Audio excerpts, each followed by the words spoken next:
ലോകമുറ്റുനോക്കുന്ന Iran രാഷ്ട്രീയത്തിന്റെ ഗതിവിഗതികൾ നിർണായകമായ ഒരു ഘട്ടത്തിലൂടെയാണ് കടന്നുപോകുന്നത്. ഇറാന്റെ പുതിയ പരമോന്നത നേതാവായി മുജ്തബ ഖമേനി അധികാരമേൽക്കുമ്പോൾ ആ മനസ്സിലുണ്ടാവുക ഇറാന്റെ പരമോന്നത നേതാവ് എന്നതിലുപരി ക്രൂരമായി കൊല്ലപ്പെട്ട തന്റെ പിതാവിന്റെയും തന്റെ പ്രിയതമയുടെയും ഓർമ്മകൾ കൂടിയായിരിക്കും. സഹ്റ ഹദ്ദാദ് അദേൽ, അതെ, വെറുമൊരു നേതാവിന്റെ ഭാര്യ എന്നതിലുപരി ലോകമറിയാത്ത പല രഹസ്യങ്ങളും ഉൾപ്പെട്ടതാണ് സഹ്റയുടെ ജീവിതം. ഇറാന്റെ രാഷ്ട്രീയ മതവൃത്തങ്ങളെ തമ്മിൽ ബന്ധിപ്പിച്ചിരുന്ന ശക്തമായൊരു കണ്ണിയായിരുന്നു സഹ്റ ഹദ്ദാദ് അദേൽ. അതീവ രഹസ്യ സ്വഭാവമുള്ള ജീവിതം നയിച്ചിരുന്ന സഹ്റയുടെ വിയോഗം മുജ്തബയ്ക്കും ഇറാന്റെ യാഥാസ്ഥിതിക ഭരണകൂടത്തിനും ഏൽപ്പിച്ചിരിക്കുന്ന ആഘാതം ചെറുതൊന്നുമല്ല. ഇറാന്റെ യാഥാസ്ഥിതിക രാഷ്ട്രീയത്തിലെ അതികായനും മുൻ പാർലമെന്റ് സ്പീക്കറുമായ ഖോലം അലി ഹദ്ദാദ് അദേലിന്റെ മകളായിരുന്നു സഹ്റ ഹദ്ദാദ് അദേൽ. 1999 നടന്ന സഹ്റയുടെയും മുജ്തബയുടെയും വിവാഹം ഇറാനിലെ രണ്ട് കരുത്തുറ്റ കുടുംബങ്ങൾ തമ്മിലുള്ള തന്ത്രപരമായ സഖ്യം കൂടിയായിരുന്നു. പരമോന്നത നേതാവിന്റെ ഓഫീസും രാഷ്ട്രീയ സ്ഥാപനത്തിനുള്ളിലെ യാഥാസ്ഥിതിക സാങ്കേതിക സാംസ്കാരിക വിഭാഗവും തമ്മിലുള്ള ഈ വിവാഹബന്ധം രാജ്യത്തെ അധികാര കേന്ദ്രങ്ങളെ കൂടുതൽ ദൃഢമാക്കി.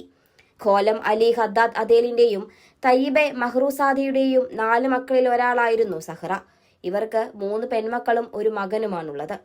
സഹ്റയുടെ പിതാവായ ഖോലം അലി ഹദ്ദാദ് അദേൽ ഇസ്ലാമിക് റിപ്പബ്ലിക് പാർട്ടിയിലെ പ്രമുഖ അംഗമാണ്. 1979 സാംസ്കാരിക ഇസ്ലാമിക മാർഗനിർദ്ദേശ മന്ത്രിയായും 1982 മുതൽ 1993 വരെ വിദ്യാഭ്യാസ ഉപമന്ത്രിയായും അദ്ദേഹം സേവനമനുഷ്ഠിച്ചിട്ടുണ്ട്. ഇറാന്റെ യാഥാസ്ഥിതിക പ്രസ്ഥാനത്തിലെ പ്രധാന മുഖമായ അദ്ദേഹം ആയത്തുള്ള അലി ഖമേനിയുടെ വിശ്വസ്തനായ ഉപദേഷ്ടാവ് കൂടിയായിരുന്നു. എൻസൈക്ലോപീഡിയ ഇസ്ലാമിക്ക ഫൗണ്ടേഷന്റെ എക്സിക്യൂട്ടീവ് ഡയറക്ടറായും ഇറാനിലെ ദേശീയ ശാസ്ത്ര ഒളിമ്പ്യാഡുകളുടെ സ്ഥാപകനായും അദ്ദേഹം നിർണായക പങ്ക് വഹിച്ചു.